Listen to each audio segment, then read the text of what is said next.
Hey, what's going on, YouTube? This is Barrett with Espresso Outlet and Porta Keeper. I'm just trying out my webcam, and I want to do a live roast on this Kaleido M6. If you missed it earlier, I did a live roast with Dylan, Dylan's Home Coffee Bar. So that was a lot of fun to do a roast with someone. I just wanted to walk him through just kind of some of the basics of roasting. But I have my roaster preheated. Let's make sure you can see it all. And I wanted to do a second roast on some different beans. So looks like you can see pretty good. I have this preheated.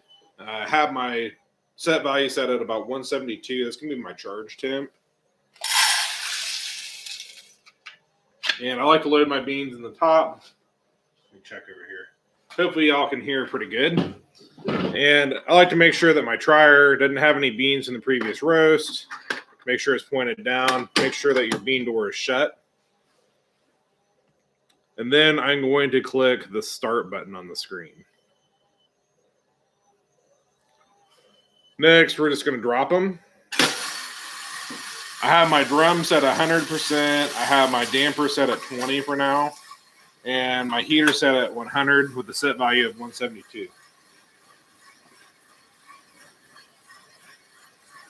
I'm probably just going to focus on the screen best I can.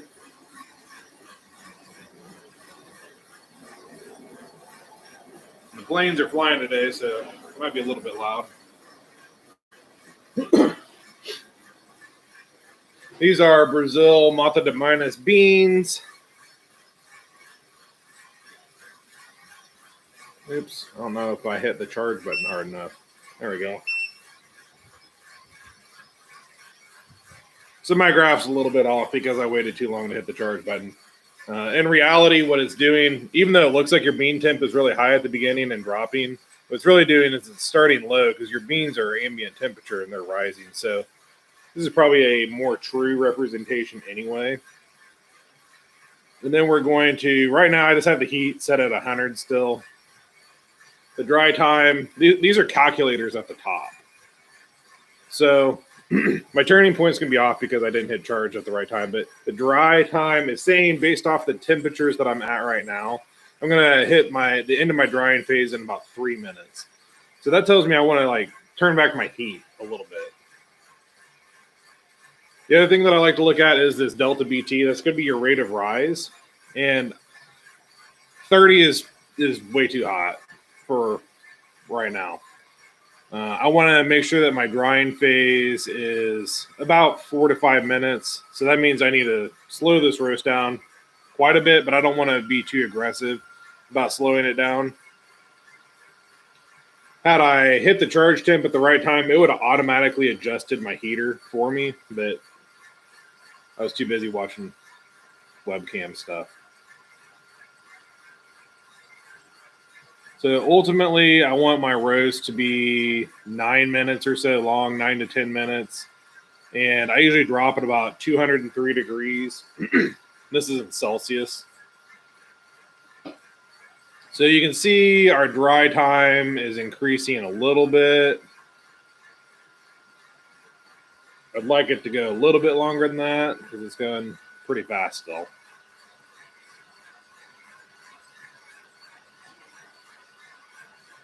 And typically, when I'm first starting out on a bean that I don't know how to roast quite yet and I don't have a background for, what I'll do is I'll just load. I have this kind of arbitrary background that I downloaded from someone that's been a nice one to develop a curve on.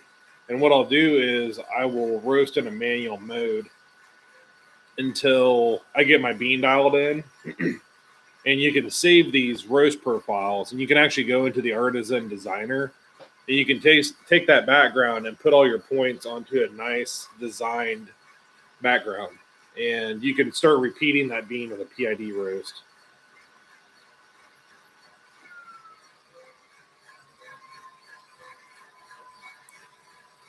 Right now, still our drum is at 100, damper, which is your exhaust, is at 30. Our heat is at 60. This is going to be different on every roaster, and bean and volume of green that you put in. I'm actually going to drop a little bit. And then The set value is still 172, but that's really just our charge temp. As soon as it hits that, we're going to see it start going above that at a certain point. But right now, our bean temp is about 145. I'd like to add another minute to this drying phase at least, make it about 4.5 minutes. So I think we'll hit it pretty nice. It wasn't too big of a skewed graph. So at a certain point, you can kind of hear like a very light popping. Oops, let's try this.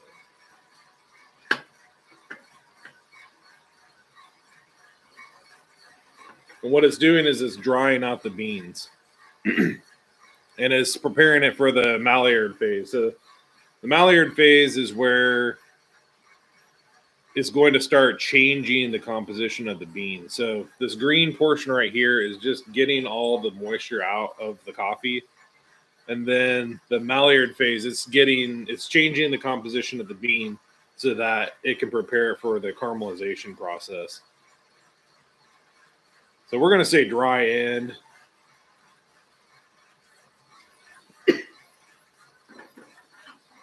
And we are reaching the Maillard.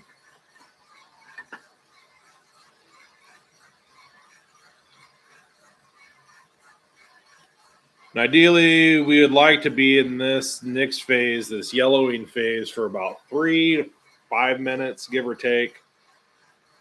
We're probably going to hit first crack at about 190 to 195 degrees. Right now, this is a calculator. So what it's doing is it's telling me that I'm probably going to hit first crack in 3 minutes based off of my temperatures. So if I wanted to make that go a bit quicker, I could up my heat a little bit. Or if I wanted it to go slower, I could have just left it where it was.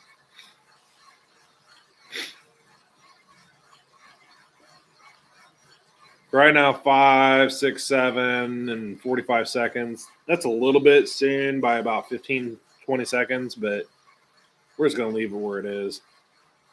I am probably going to up it here in a second.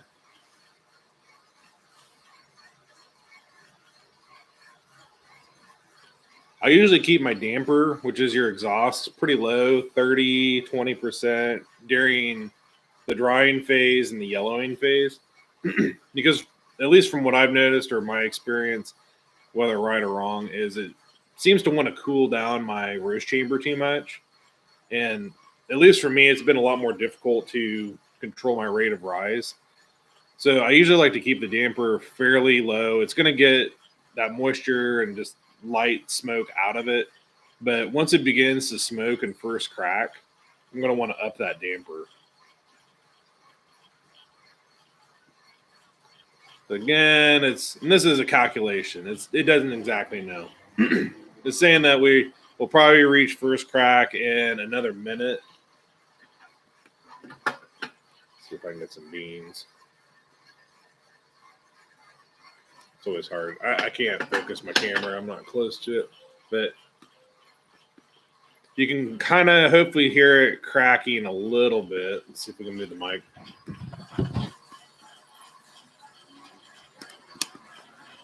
And this isn't really like a rolling first crack. It's just you're getting a couple beans popping.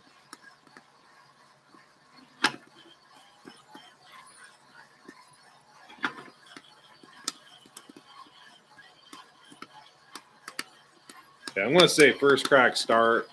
We're about 20 seconds early, give or take. But I'm pretty happy with the way that these are going.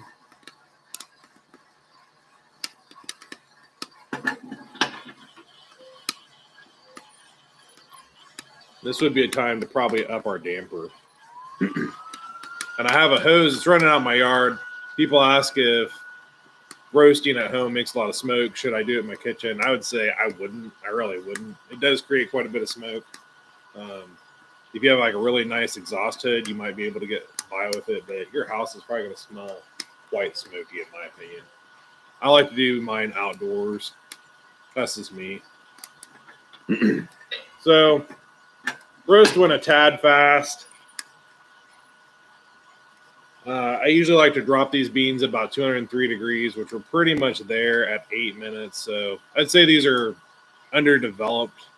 quite a bit. We're at about 12% development.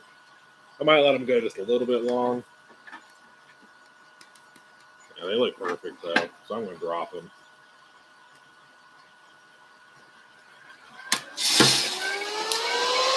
We're going to hit the drop.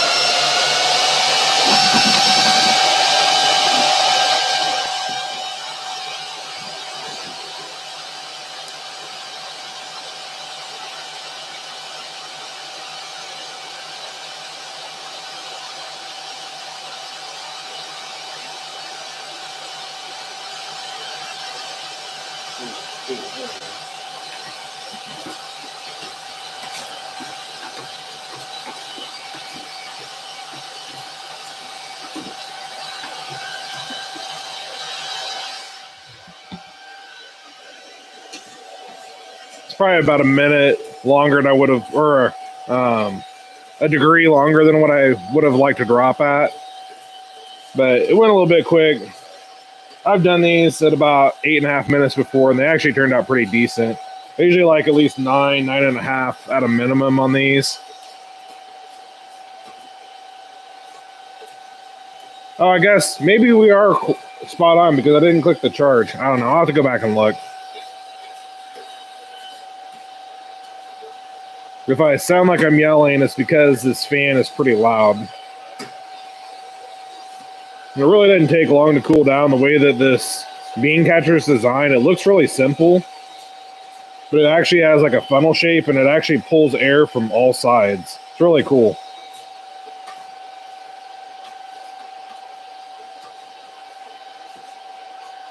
And really, you just need it cool to the touch.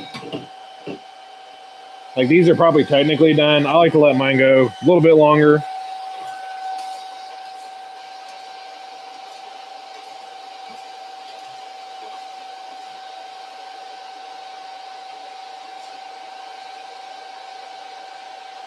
It's pretty nice.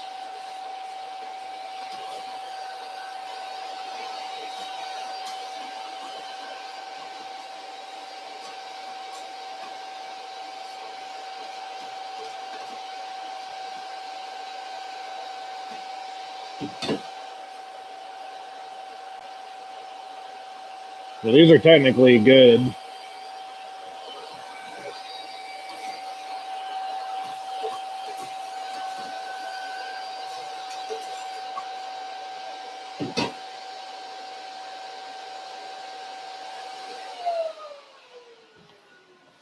Okay.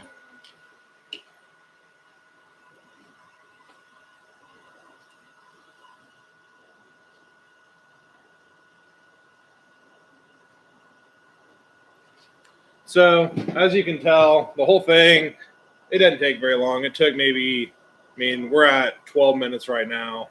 Let's click.